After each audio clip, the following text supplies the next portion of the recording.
Elle est beaucoup trop grosse ta montre. Alors oui, c'est pas faux, elle est un peu grosse.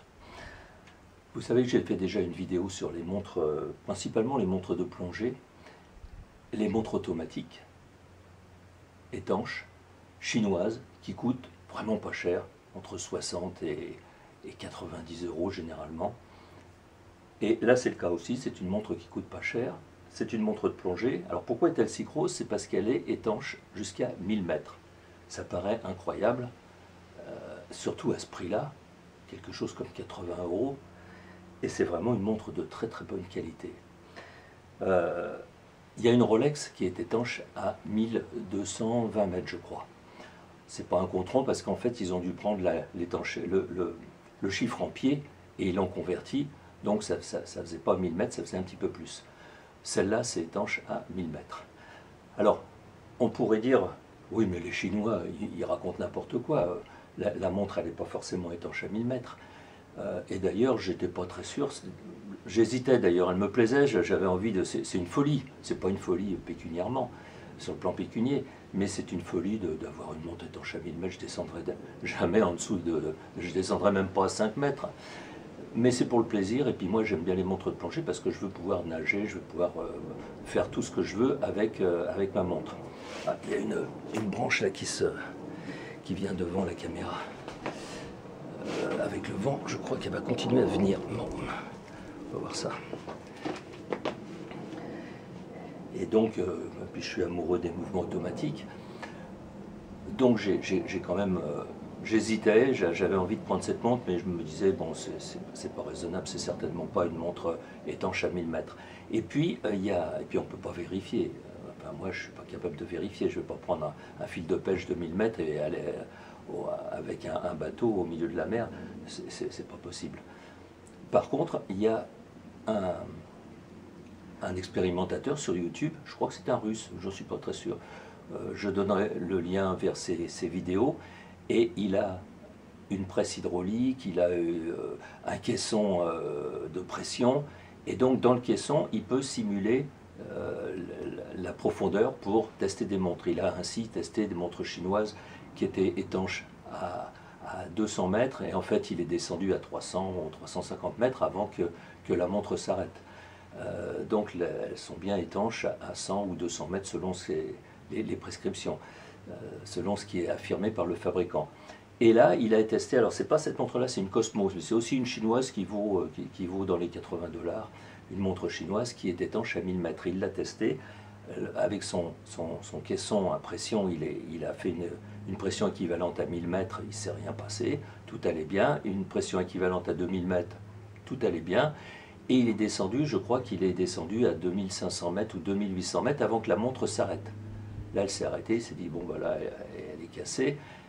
Il a continué à descendre jusqu'à l'équivalent de 3000 mètres, il ne pouvait pas descendre, il ne pouvait pas donner plus de pression. Et à 3000 mètres, il voulait voir si le verre explosait, si la montre prenait l'eau. Et en fait, il ne s'est rien passé. Il a donc ressorti la montre de son caisson. Et la montre s'est remise à fonctionner. Et il a dit, apparemment, elle n'a pas de dégâts majeurs. La seule chose qu'il a remarqué, c'est une petite déformation du fond qui était un petit peu enfoncée d'1 millimètre. Mais ça n'empêchait pas la montre de marcher. À 3000 mètres, hein, quand même. 3 km sous l'eau, personne n'ira jamais avec ça, personne ne descendra jamais à cette profondeur. Mais bon, j'ai mis un bracelet en caoutchouc parce qu'elle est vendue avec un bracelet en acier qui est très bien, mais qui, à mon avis, ça va mieux pour une montre de plongée. Et donc, moi je la trouve très sympa. C'est surtout pour le plaisir, c'est un petit peu comme ceux qui ont des voitures qui font 1000 ou 2000 chevaux.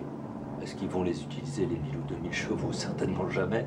Et là, personne ne va descendre à 1000 mètres. De toute façon, personne n'est capable de descendre à 1000 mètres. Mais c'est pour le plaisir, pour le fun. Alors, cette montre Adidas Dive, elle est livrée dans un boîtier en polymère qui la protège très très bien. Un petit peu comme les boîtes dans lesquelles sont livrées les armes à feu, les revolvers ou les pistolets. Bon, là j'ai réglé j'ai réglé le bracelet à ma taille. Il y a un tournevis et un petit chasse-goupille. Alors c'est fait pour régler le bracelet. Donc là moi j'ai enlevé pas mal de maillons pour le régler à ma taille. 1, 2, 3, 4, 5, j'ai enlevé 5 maillons. Je les ai remis à la suite les uns des autres, mais j'en ai enlevé de chaque côté, de part et d'autre. Et il y a un mode d'emploi. Et puis le logo de la marque. On voit un masque et puis des fusils de chasse sous-marins croisés. Alors paraît-il que le fait qu'ils soient croisés, ça prouve que c'est contre l'exploitation enfin la destruction de la faune marine. Bon, on peut voir ce qu'on veut en fait. Donc cette montre, elle est éprouvée pour 1000 mètres. Elle a une couronne vissée, elle a un verre saphir, une glace saphir synthétique, une couronne qui est assez dure à tourner, donc elle ne se dérègle pas toute seule, ça c'est très bien.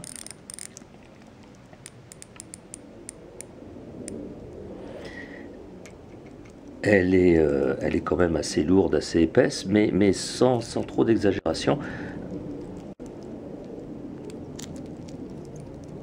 Donc là on voit le logo de la marque au dos.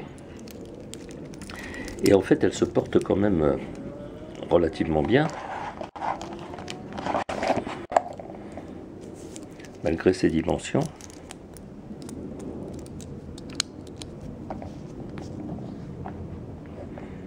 Voilà ce que ça donne.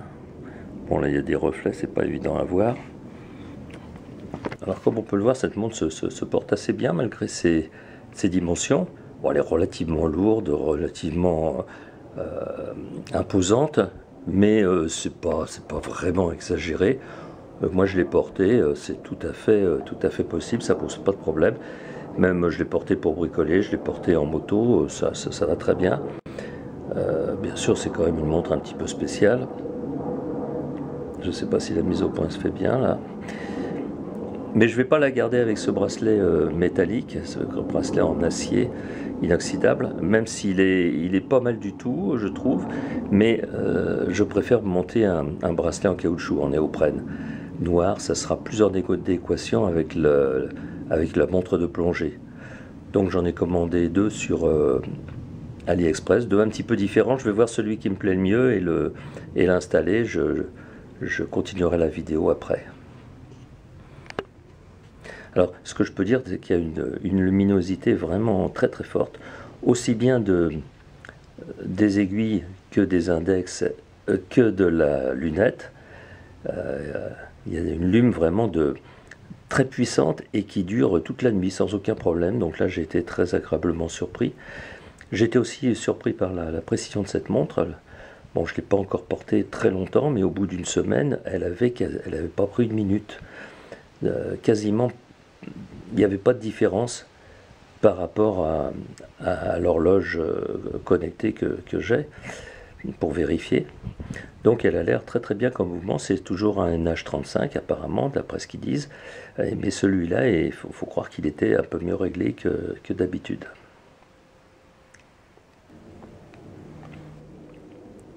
Bon, voilà ce que ça donne avec le bracelet en caoutchouc.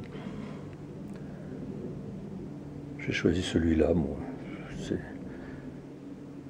J'en avais un deuxième qui était un petit peu différent, mais je trouve qu'il va bien. Voilà, alors là, l'avantage c'est que...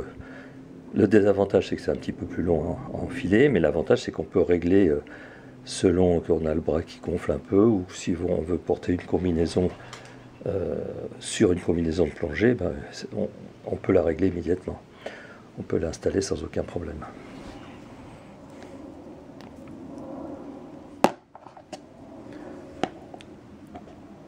Voilà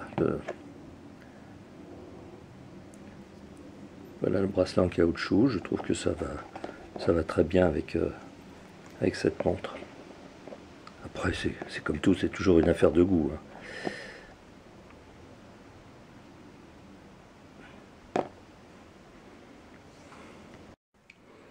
Alors la luminosité est tellement forte qu'on la voit même dans la pénombre en fait.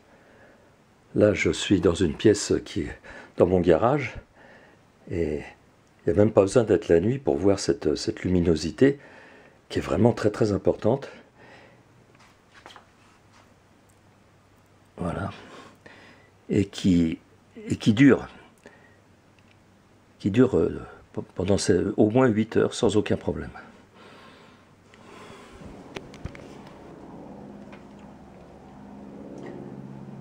Voilà. Voilà, je voulais vous présenter cette montre. On peut se faire plaisir pour un prix tout à fait raisonnable et on a quand même un matériel de très très bonne qualité.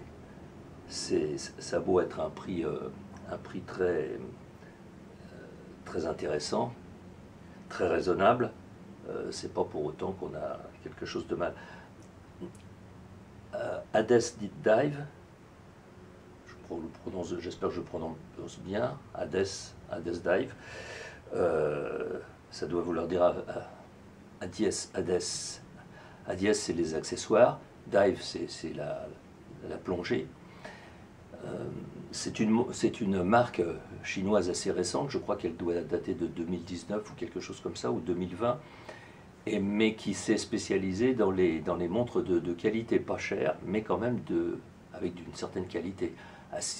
Des boîtiers tout en acier inox, des verres saphir, des lunettes céramiques, des couronnes vissées, enfin et puis des mouvements. Là c'est un mouvement japonais NH35 Seiko. C'est pas ce qu'il y a de plus extraordinaire au monde, mais c'est un mouvement très solide et qui a une bonne précision. Là je suis plutôt bluffé par la précision de cette montre pour l'instant. Tout dépend du réglage de base, et là moi ma montre elle n'a pas de défaut. Elle a l'air d'avoir été très bien réglée, donc vraiment je pense avoir fait une bonne affaire. Voilà, amis collectionneurs, amis motards, tireurs, amateurs de montres, continuez à suivre ma chaîne YouTube, vous y trouverez peut-être des choses qui vous intéressent, et puis sachez que je n'en tire aucun profit, mes vidéos ne sont pas monétisées, donc si vous mettez un pouce, si vous vous abonnez, tant mieux. Sinon, tant pis, moi, ça ne change rien pour moi. Je fais les vidéos pour mon plaisir, autant que pour le vôtre. À bientôt pour de nouvelles aventures sur cette chaîne.